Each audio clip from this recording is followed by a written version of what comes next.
ആഴക്കടലിന്റെ നിശബ്ദതയിൽ ഒളിച്ചിരിക്കുന്ന ഒരു ഭീഷണിയെക്കുറിച്ച് ആലോചിച്ചു നോക്കിയിട്ടുണ്ടോ? കണ്ണിൽപ്പെടാത്ത ഒരു ആണവ അന്തർവാഹിനി അപ്രതീക്ഷിതമായി കടൽ പിളർത്തി ഒരു ബാലിസ്റ്റിക് മിസൈൽ വിക്ഷേപിക്കുന്നു.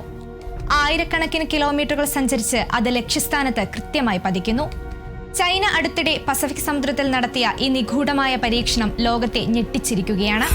വെറുമൊരു സാധാരണ പരീക്ഷണമെന്നാണ് ചൈന അവകാശപ്പെടുന്നതെങ്കിലും അമേരിക്കയും ജപ്പാനും ഇന്ത്യയും അടക്കമുള്ള രാജ്യങ്ങൾ എന്തുകൊണ്ടാണ് ഇതിനെ ഇത്ര ഗൗരവമായി കാണുന്നത്?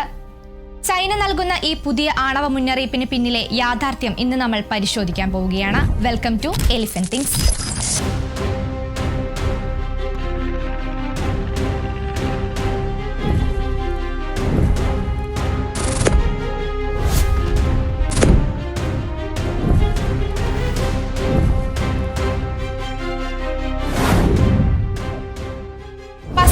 സംഭവിച്ചതെന്ത്? 2026 ചൈനീസ് നാവികസേന തങ്ങളുടെ ചരിത്രത്തിലെ ഏറ്റവും നിർണായകമായ ഒരു പരീക്ഷണം നടത്തി. ഒരു ആണവ അന്തർവാഹിനിയിൽ നിന്ന് തൊടുക്കാവുന്ന ബാലിസ്റ്റിക് മിസൈൽ അവർ പസഫിക് സമുദ്രത്തിലേക്ക് വിക്ഷേപിച്ചു. പരീക്ഷണമായതുകൊണ്ട് തന്നെ യഥാർത്ഥ ആണവ ബോംബിങ്ങിന് പകരം ഒരു ഡമ്മി വാർഹെഡ് മാത്രമാണ് മിസൈലിൽ ഉണ്ടായിരുന്നത്. ലക്ഷ്യസ്ഥാനത്ത് മിസൈൽ കൃത്യമായി പതിച്ചുവെന്ന് ചൈന അവകാശപ്പെടുന്നു. എന്നാൽ ദശകങ്ങൾക്ക് ശേഷം ചൈന തങ്ങളുടെ മിസൈൽ ശേഷി സമുദ്രത്തിൽ ഇത്രയും പരസ്യമായി പ്രകടിപ്പിച്ചു എന്നത് ലോകരാജ്യങ്ങളെ അമ്പരപ്പിച്ചു. മിസൈലിലെ ആ രഹസ്യം JL-2 അതോ JL-3? ഏത് മിസൈലാണ് ചൈന പരീക്ഷിച്ചത് എന്നത് ഇപ്പോഴും ചർച്ചാ വിഷയമാണ്. ഔദ്യോഗികമായി ചൈന പേര് വെളിപ്പെടുത്തിയിട്ടില്ല. എങ്കിലും പ്രതിരോധ വിദഗ്ധർ വിരൽ ചൂണ്ടുന്നത് ചൈനയുടെ ഏറ്റവും പുതിയ JL-3 മിസൈലിലേക്കാണ്. എന്താണ് ഇതിന്റെ പ്രത്യേകത? പഴയ JL-2 മിസൈലിന് ഏകദേശം 7000 കിലോമീറ്റർ റേഞ്ചാണ് ഉണ്ടായിരുന്നത്. എന്നാൽ JL-3 മിസൈൽ 10,000 കിലോമീറ്ററിലധികം ദൂരെയുള്ള ലക്ഷ്യങ്ങളെ തകർക്കാൻ ശേഷിയുള്ളതാണ്. അതായത് ചൈനയുടെ തീരത്തിരുന്നു കൊണ്ട് തന്നെ ലോകത്തിന്റെ ഏതു കോണിലും മരണം വിതയ്ക്കാൻ ഈ മിസൈലിന് സാധിക്കും.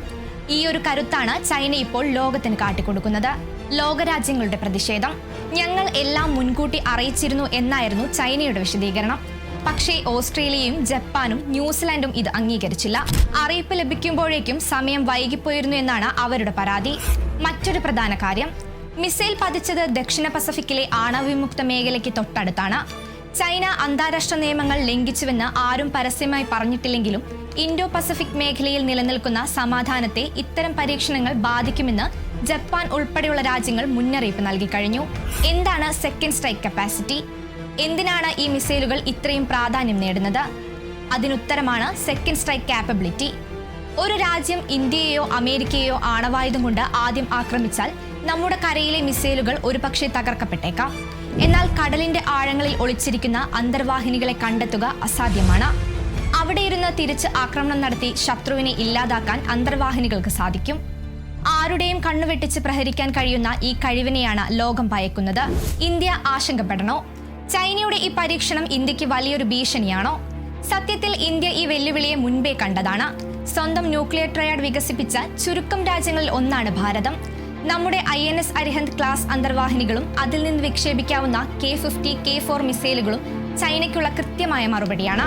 ചൈനയുടെ നീക്കങ്ങൾ ഇന്ത്യയുടെ സുരക്ഷാ തന്ത്രങ്ങളിൽ ഒരു പുതിയ ആശയമല്ല. പക്ഷേ നമ്മുടെ സമുദ്ര നിരീക്ഷണവും പ്രതിരോധവും കൂടുതൽ ശക്തമാക്കേണ്ടതുണ്ടെന്ന് ഈ പരീക്ഷണം നമ്മെ ഓർമ്മിപ്പിക്കുന്നു. Nuclear triad, elite club. കരയിൽ നിന്നും വായുവിൽ നിന്നും കടലിനടിയിൽ നിന്നും ആണവായുധം പ്രയോഗിക്കാൻ ശേഷിയുള്ള രാജ്യങ്ങളെയാണ് ന്യൂക്ലിയർ ട്രയാഡ് ശക്തികൾ എന്ന് വിളിക്കുന്നത്. America, Russia, Britain, France, China, India. ഈ രാജ്യങ്ങൾ മാത്രമാണ് ആ പട്ടികയിലുള്ളത്. അതുകൊണ്ടാണ് ചൈനയുടെ ഓരോ മിസൈൽ പരീക്ഷണത്തെയും ലോകം അതീവ ജാഗ്രതയോടെ വീക്ഷിക്കുന്നത്. ആഗോളതലത്തിൽ നിലനിൽക്കുന്ന ഈ തന്ത്രപരമായ മത്സരത്തിൽ ഒരു ചെറിയ പിഴവ് പോലും വലിയ മാറ്റങ്ങൾ ഉണ്ടാക്കാം.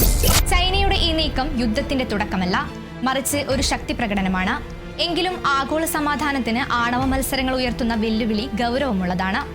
ചൈനയുടെ ഈ പുതിയ മിസൈൽ പരീക്ഷണത്തെ നിങ്ങൾ എങ്ങനെ കാണുന്നു?